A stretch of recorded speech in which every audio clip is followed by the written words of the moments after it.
और चलिए बात करेंगे उत्तर प्रदेश के उपचुनाव के रण की, जहां यूपी उपचुनाव के लिए नामांकन का आज आखिरी दिन है। यूपी की 9 सीटों पर उपचुनाव होगा।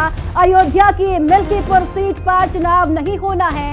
साथ ही साथ आपको बता दें कि 30 अक्टूबर तक प्रत्याशी अपना पर्चा वापस ले सकते हैं। बीजेपी और सपा के सभी प्रत्याशी आज नामांकन करेंगे। तो आज नामांकन का आखिरी दिन है और आज सभी प्रत्याशियों की ओर से नामांकन दाखिल किया जाएगा।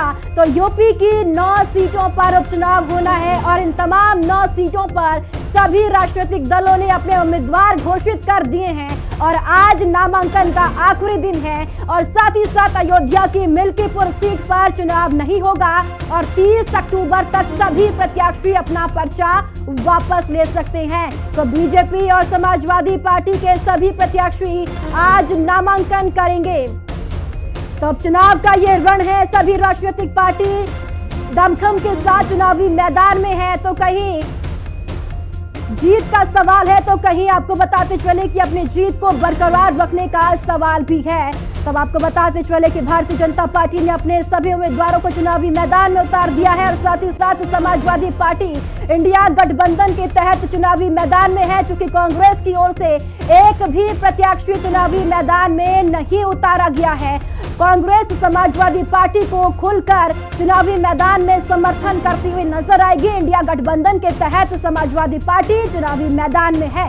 तो 9 सीटों पर अकेले समाजवादी पार्टी चुनाव लड़ रही है। दूसरी तरफ अगर एनडीए की बात करें तो एनडीए की तरफ से भारतीय जनता पार्टी ने अपने सभी उम्मीदवारों को चुनावी मैदान में उतार दिया है। तो यूपी की 9 सीटों पर उपचुनाव होना है और इस उपचुनाव को लेकर लगातार सभी राजनीतिक पार्टियों की ओर से भरसक कोशिश की जा रही है कि 9 सीटों पर चुनाव जीता जा सके। क्योंकि लोकसभा चुनाव में जिस तरीके से भारतीय जनता पार्टी को हार का सामना करना पड़ा था, क्योंकि जो आकलन भारतीय जनता पार्टी ने लोकसभा चुनाव में रखा था वो फिलहाल उनके नतीजे उनके पक्ष में नहीं आए। और साथ ही साथ समाजवादी पार्टी ने बेहतर प्रदर्शन किया और उस प्रदर्शन को बरकरार रखने के लिए समाजवादी पार्टी चुनावी मैदान में एड़ी चोटी का जोर लगाती हुई इस वक्त नजर आ रही है। तो भारतीय जनता पार्टी के लिए यहाँ पर यह चुनाव नाक का सवाल भी बना हुआ है और साथ ही साथ समाजवादी पार्टी के लिए यहाँ पर जीत का प्रदर्शन लोकसभा में रहा, उस प्रदर्शन को बरकरार रखने का सवाल यहाँ पर देखने को मिल रहा है। तो सभी राजनीतिक पार्टियां चुनावी मैदान में इस वक्त दमखम के साथ है और आज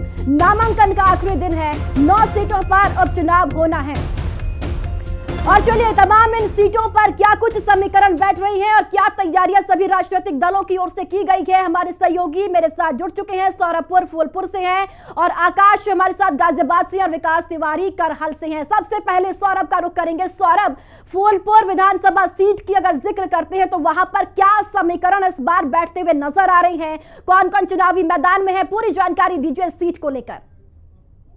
बिल्कुल, देखिए परिधि, अगर हम फूलपुर विधानसभा सीट की बात करें तो फूलपुर विधानसभा जो सीट है वो काफी मानी जानी सीट है, क्योंकि यहाँ पर 2014 से जो है वो बीजेपी का कब्जा रहा है और कल भारतीय जनता पार्टी ने जो है फूलपुर से दीपक पटेल को जो है वो अपना प्रत्याशी जो है घोषित कर दिया है। और आज दीपक पटेल जो है अपने कुछ ही देर बाद जो है वो नामांकन करने के लिए भी पहुंचेंगे। हालांकि अगर आपने समीकरण की बात किया तो फूलपुर विधानसभा में जो है 4 लाख से ज्यादा वोटर है, जिसमें सबसे ज्यादा पटेल और कुर्मी है। हालांकि हम आपको बता दें कि इसके पहले दीपक पटेल जो चुनाव लड़े थे वो करछना से चुनाव लड़े थे। और करछना जो है वो गंगा पार यमुना पार इलाके में आता है, लेकिन इस बार जो है चुनौती दीपक पटेल के लिए गंगा पार के लिए होगी। हालांकि उनकी जो माता जी हैं केसी देवी पटेल, वो लोकसभा सीट से फूलपुर सीट से सांसद भी रह चुकी है। तो अब देखना ये बहुत दिलचस्प होगा प्रति कि क्या दीपक पटेल जो है अब फूलपुर की जनता का मन लुभाने के लिए कामयाब होते हैं कि नहीं। हालांकि अब से कुछ देर बाद जो है वो नामांकन करने के लिए पहुंचेंगे। साथ ही साथ उनके साथ नामांकन में जो है डिप्टी सीएम जो है केशव प्रसाद मौर्य रहेंगे, स्वतंत्र देव सिंह रहेंगे, कई बड़े जो मंत्री हैं वो उनके साथ नामांकन करने के लिए पहुंचेंगे।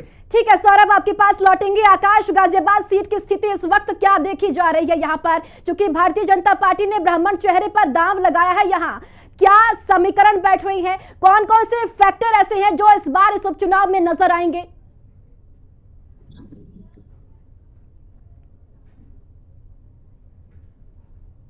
आकाश, आप तक आवाज पहुंच रही है? तो चलिए आकाश तक आवाज नहीं पहुंच रही है, विकास का रुख कर लेते हैं करहल सीट, जो सबसे ज्यादा हॉट सीट इस बार मानी जा रही है, क्योंकि ये सीट यहां पर कहीं ना कहीं समाजवादी पार्टी का गढ़ है, किला है। तो विकास यहां पर समाजवादी पार्टी के किले पर फतेह करने के लिए भारतीय जनता पार्टी ने यहां पर पूरी कोशिश की है, अनुजेश यादव को चुनावी मैदान में उतारा है। क्या समीकरण इस सीट के देख रही है, क्या कौन सी और फैक्टर जो यहां पर चुनावी मैदान में देखने को इस बार मिल सकते हैं?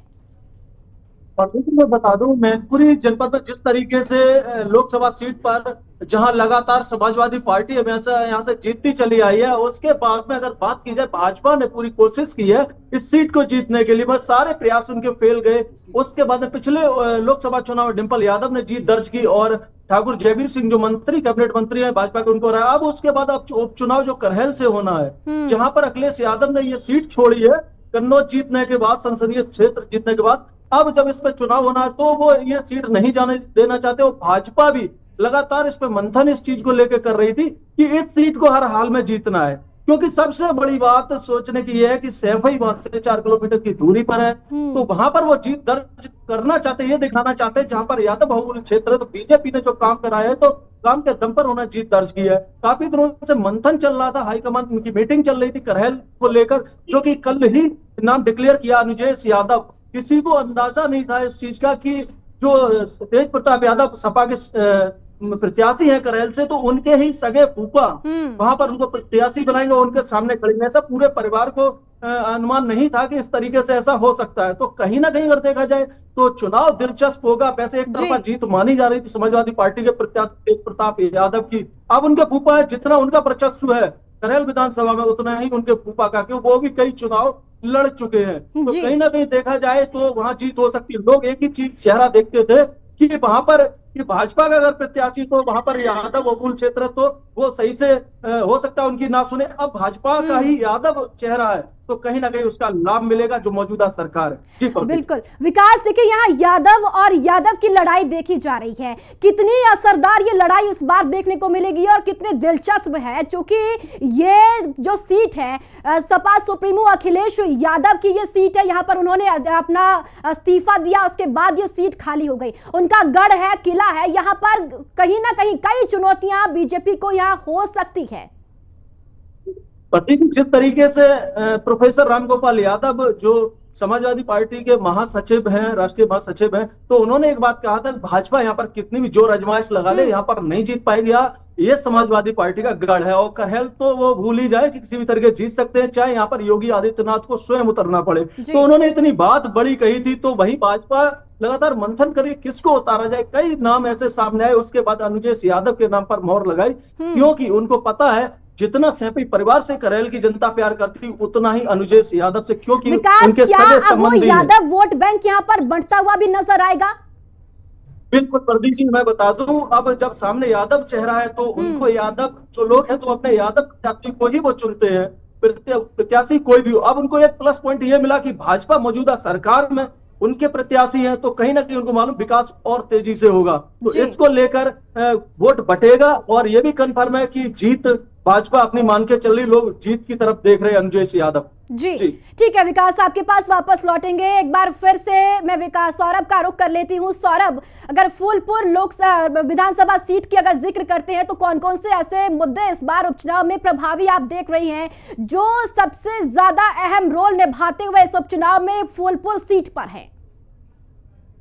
बिल्कुल, देखिए परिधि, अगर हम मुद्दों की बात करें तो सबसे पहला मुद्दा जो आता है विकास का, क्योंकि विकास की जनता की अगर हम बात करें तो जनता जो है वो विकास के मुद्दों पर ही वोट देती है। क्योंकि देखिए जिस तरह से लोकसभा चुनाव में बीजेपी के परिणाम आए थे वो बिल्कुल विपरीत आए थे। जिस तरह से बीजेपी का नारा 400 के पार था, लेकिन उसके विपरीत बिल्कुल भी जो है वो रिजल्ट आया था और बीजेपी को 240 सीटों से ही जो है वो संतुष्ट होना पड़ा था। और साथ ही साथ अगर यूपी की बात करें हम, तो यूपी की हालत आप जानती कि बीजेपी की क्या थी। तो बीजेपी यूपी में भी जो है बहुत कम सीट पाई थी और इसी तरह से फूलपुर की शाख बचाने में बीजेपी जो है वो कामयाब हो गई थी। लेकिन अब सबसे बड़ी चुनौती भाजपा के पास यह है कि क्या इस बार उपचुनाव में फूलपुर सीट क्या बीजेपी बजा पाएगी। क्योंकि अगर डिप्टी सीएम केशव प्रसाद मौर्य की बात करें तो केशव प्रसाद मौर्य सबसे पहले यही चुनाव लड़े थे और सबसे पहले फूलपुर सीट पर कमल खिला था। तो सबसे बड़ी चुनौती इस बार दीपक पटेल के पास ये होगी कि क्या वो फूलपुर सीट जो है वो बचा पाते हैं कि नहीं, क्योंकि 2014 से ही ये सीट जो है बीजेपी के पाले में रही है। लेकिन इस बार का जो उपचुनाव है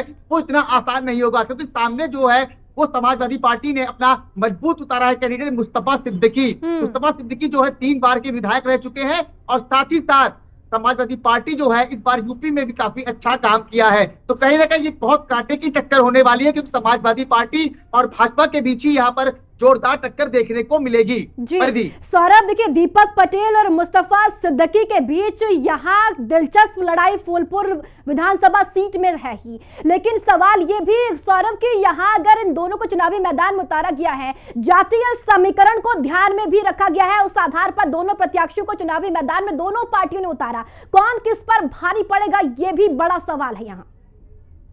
देखिए परिधि, अगर हम फूलपुर विधानसभा सीट की बात करें तो फूलपुर विधानसभा सीट में सबसे ज्यादा पटेल और कुर्मी हैं और उसके बाद यादव आते हैं। तो इसलिए जो है बीजेपी ने जो है इस बार पटेल चेहरे को जो है वो मैदान में उतारा है। हालांकि अगर दीपक पटेल की हम बात करें तो दीपक पटेल का राजनीतिक करियर काफी लंबा रहा है और उन्हें राजनीति का काफी अनुभव भी है। तो इसको मद्देनजर रखते हुए बीजेपी ने इस बार पटेल बिरादरी पर जो है वो दांव खेला है और दीपक पटेल को जो है इस बार फूलपुर से चुनावी मैदान में उतारा है। अब देखना ये बहुत दिलचस्प होगा कि क्या पटेल बिरादरी का मन जो है दीपक पटेल लुभा पाते हैं कि नहीं। वहीं अगर समाजवादी पार्टी की बात करें तो वहां पर यादव वोट भी बहुत ज्यादा है। कुल मिलाकर अगर आंकड़ों की बात करें हम तो 4 लाख वहां पर वोटर्स हैं। लेकिन अब देखना ये बहुत दिलचस्प होगा पंजी, क्योंकि समाजवादी पार्टी और बीजेपी पार्टी में अब सीधी टक्कर आपको देखने को मिलेगी। और ऐसा भी बताया जा रहा है कि 2027 का उपचुनाव ही 27 की सरकार की भविष्य तय करेगा।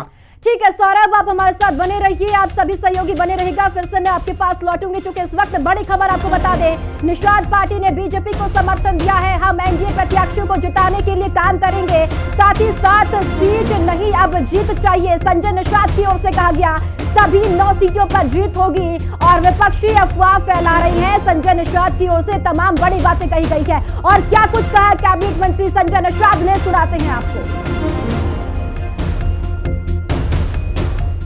एक ही मांग है शुरू से, चाहे मीडिया में मांग हो, चाहे बैठ के मांग हो, चाहे कह के मांग हो कि भाई हमारे मुद्दे वही हैं जो हम जिसके लिए हम अपना घर द्वार छोड़े हैं, अपनी जिंदगी को बलिदान दिए, पिताजी देश के लिए दिए थे, अपने समाज के लिए दिया।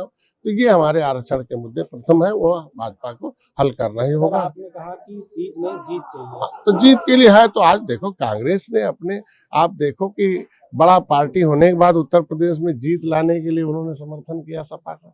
और हम पहले व्यक्ति हैं जो हमने कहा सीट नहीं जीत चाहिए, उसको विपक्ष ने ट्वीट किया, ये बहुत बड़ी बात है। तो आज के दिन में उन्होंने इस फार्मूले को लागू किया, तो हमारा पहले से बयान है, तो हमें जीत के लिए हमने भी भारतीय जनता पार्टी का समर्थन किया।